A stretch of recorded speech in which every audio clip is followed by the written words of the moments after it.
Salam alaikum wa rahmatullah, les frères, les sœurs. Je voudrais vous parler d'un sujet très urgent.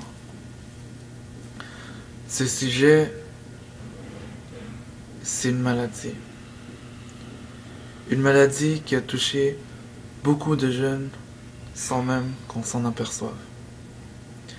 Cette maladie est pire que de perdre la vue, pire que le diabète, pire que le cancer. Cette maladie, c'est d'avoir le cœur mort au point qu'on est insensible au rappel d'Allah. Peut-être que parfois vous voyez une vidéo sur l'islam, qu'une personne vous parle d'Allah, qu'une personne vous ordonne le bien, interdit le blâmable. Et peut-être que vous vous dites, ah, tu parles trop d'Allah, tu parles trop de religion. Laisse-moi faire mes trucs, laisse-moi vivre ma vie, laisse-moi faire mes péchés, c'est entre moi et Allah, laisse-moi faire mes trucs. Lâche-moi avec ta religion. Si c'est votre cas, questionnez-vous. Questionnez-vous. C'est très grave, c'est très dangereux et c'est très urgent. C'est très urgent. Est-ce que c'est eux le problème? Ceux qui font trop de rappels? Comment tu peux faire trop de rappels sur Allah, subhanallah?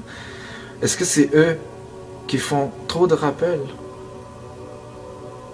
Ou est-ce que c'est notre cœur? Est-ce que c'est nous qui a tellement désobéi à Allah, qui s'est tellement éloigné du bienfait d'Allah, qu'on n'est même plus rendu sensible à sa religion? Lui, qui nous a donné la vie lorsqu'on était mort.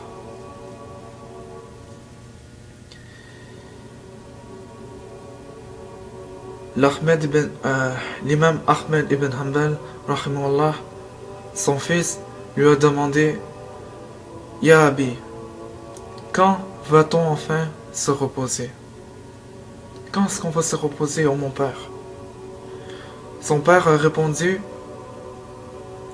quand on va avoir un pied au paradis.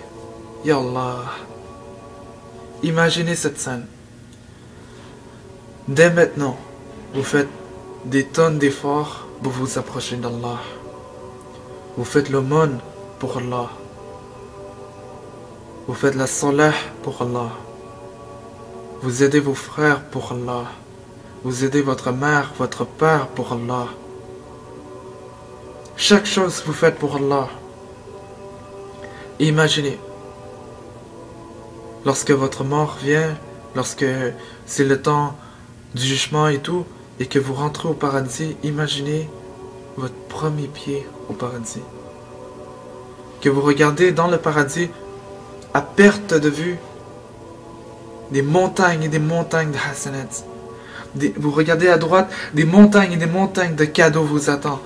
Vous regardez à gauche, à perte de vue, des montagnes et des montagnes de hasanat qu'Allah a préparées pour vous. Et ça, c'est seulement encore le début. Imaginez cette scène. Mais pour ça, le repos, ça va venir après. Maintenant, on doit travailler. Maintenant, on doit œuvrer. C'est le temps d'œuvrer. Allah ne nous a pas créés pour qu'on se repose dans la dunya. C'est illogique. Cette mentalité, c'est pas une mentalité de musulman ni de musulmane. C'est illogique. Rasulullah sallallahu alayhi wa sallam a dit, la dunya, cette vie, comparée à l'au-delà, est comme la goutte d'eau qui reste sur le bout de votre doigt lorsque vous le retirez d'un océan. L'eau qui vous reste sur l'index, c'est la dunya. C'est la vie d'ici-bas. C'est la dunya pour laquelle vous avez vendu le Coran. C'est la dunya pour laquelle vous avez vendu votre salah, que vous avez vendu votre religion. C'est la dunya pour laquelle vous avez accumulé les péchés et que votre cœur s'est noirci. C'est pour cette dunya que vous respectez parfois plus vos parents. C'est pour cette dunya que vous avez oublié Allah. Et Allah l'a dit dans le Coran, ceux qui oublient Allah Allah leur fait oublier leur propre personne. La question dont je me pose pour vous, est-ce que vous avez oublié votre but? Est-ce que vous avez oublié comment vous étiez venu à la vie? Allahu Akbar. Subhanallah. Je crois personnellement que beaucoup d'entre nous, on ne va pas réaliser ce grand nirma jusqu'à temps qu'une maladie tombe sur nous. On dirait que c'est ça maintenant. Et wallah, je connais beaucoup de personnes qui sont revenues à la pratique vers Allah, qui ont commencé la salat, que lorsque leurs pères ont une maladie, que leur père a décédé, que leur père, que leur mère a le cancer. Est-ce que, je veux dire, il n'y a aucun moment pour ne pas revenir vers Allah. Vous pouvez toujours revenir vers Allah. Mais pourquoi attendre qu'une maladie vous frappe pour être réveillé? Pour vous dire, ah, maintenant je comprends, je dois commencer à être sérieux. Non. Allah, il parle souvent de ceux qui sont reconnaissants, les croyants qui sont reconnaissants. Dans le bien et dans le mal, dans le bien et dans l'épreuve. Pourquoi on doit attendre une maladie qui nous touche? Soyons pas de ceux-là, soyons de ceux qui reviennent vers Allah maintenant. Pourquoi on veut perdre du temps?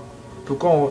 Wallah, même 5 minutes, vous allez regretter de perdre 5 minutes de votre vie au jugement. Vous voudrez rattraper ces 5 minutes de perdu là. Tous ces temps passés à la chicha, passés à fréquenter les mauvaises personnes. Les personnes qui, oui, c'est des bonnes personnes, mais qui vous font oublier Allah.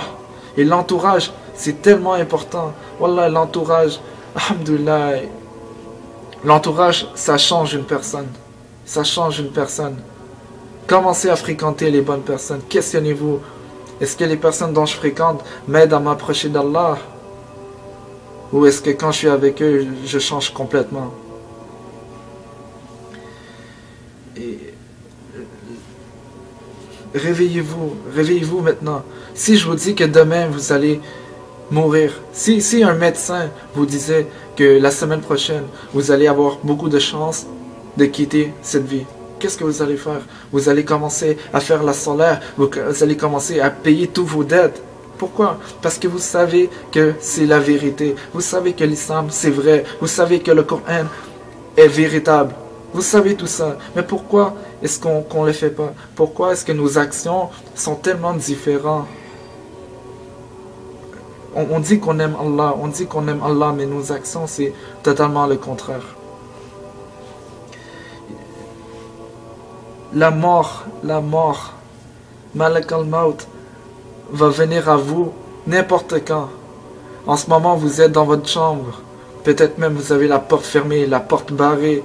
Wallahi, Malak al-Maut, l'ange de la mort, peut venir dans votre chambre, ouvrir votre chambre. Vous l'avez barré, il va rentrer quand même d'une certaine façon. Il va venir vous prendre par en arrière et vous allez quitter. Il va être trop tard pour vous rattraper. Peu importe où vous êtes, la mort va venir. La mort va venir. Et on ne parle même pas encore des châtiments dans la tombe. Ceux qui délaissent la prière. Les châtiments dans la tombe. Les châtiments dans l'enfer. Waouh, je ne vais même pas parler de ça maintenant. J'ai vu un frère à l'hôpital. Il était en grave état. Il était en grave état, il avait une grave maladie. Et pourtant, il avait tout le temps le sourire dans son visage. Il était allongé dans son lit, il disait Alhamdulillah, Alhamdulillah, Alhamdulillah. Quelques jours plus tard, je mettais de la terre sur lui. On enterrait toute sa tombe. Je l'ai vu quelques semaines auparavant. Maintenant, il s'y plie sous terre.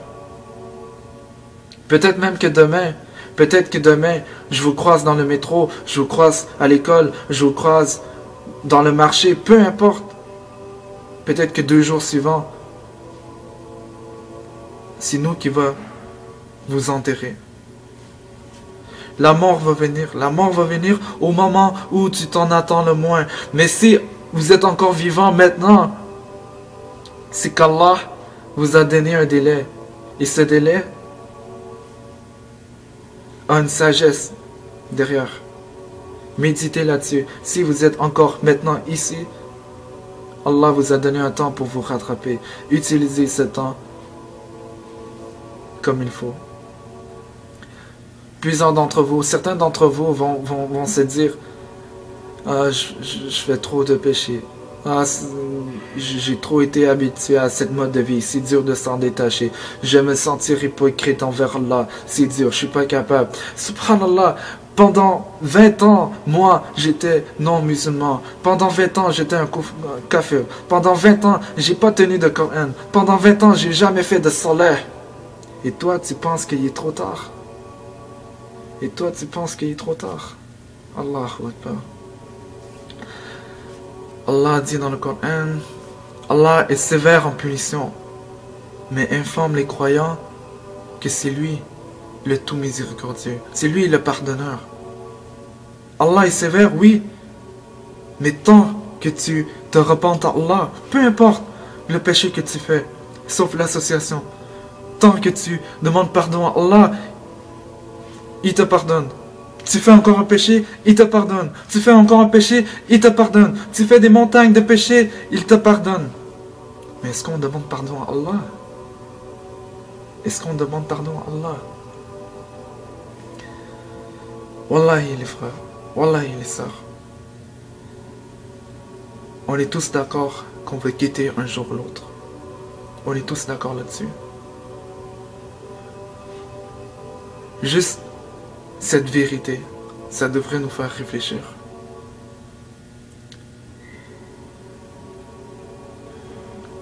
Commencez à œuvrer maintenant. Commencez à envoyer le salam entre vous. Commencez à réfléchir sur votre entourage. Comment vous passez vos journées. Comment vous passez vos soirées. Commencez à parler, à vous rapprocher d'Allah.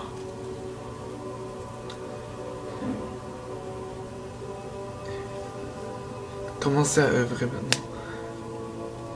Imaginez le jour, subhanallah, Inch'Allah, qu'Allah fasse qu'on soit au paradis ensemble. Qu'Allah nous pardonne et nous accepte parmi les véridiques. Qu'Allah nous accepte dans sa miséricorde. Et qu'Allah nous aide à nous réveiller, Inch'Allah. Et on n'est pas plus différents les uns que les autres. Et on est tous dans le même bateau. Wallahi, on est tous dans le même bateau. Et moi, je connais mes péchés. Et vous, vous connaissez vos péchés. Et moi, je connais mes intentions. Et vous, vous connaissez vos intentions. Mais on a tous un travail à faire. Tous, chacun et chacune. Maintenant. Salam alaikum wa rahmatullah. ألم يأن للذين آمنوا أن تخشع قلوبهم لذكر الله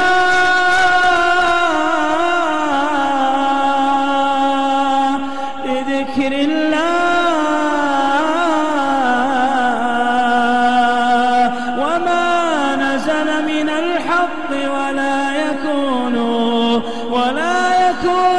كالذين أوتوا الكتاب من قبل فطال عليهم الأمد فقست قلوبهم وكثير منهم فاسقون.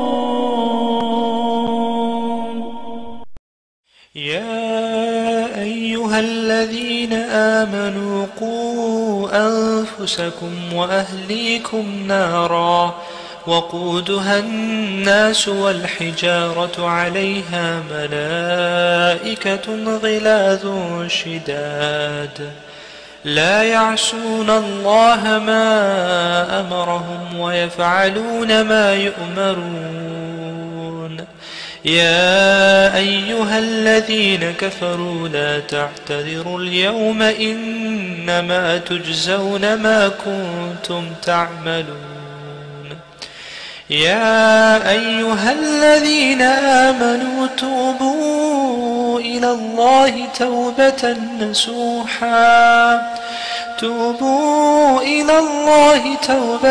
نصوحا عسى ربكم أن يكفر عنكم سيئاتكم ويدخلكم جنات تجري من تحتها الأنهار يوم لا يخزي الله النبي والذين آمنوا معه نورهم يسعى بين أيديهم وبأيمانهم يقولون ربنا أتمم لنا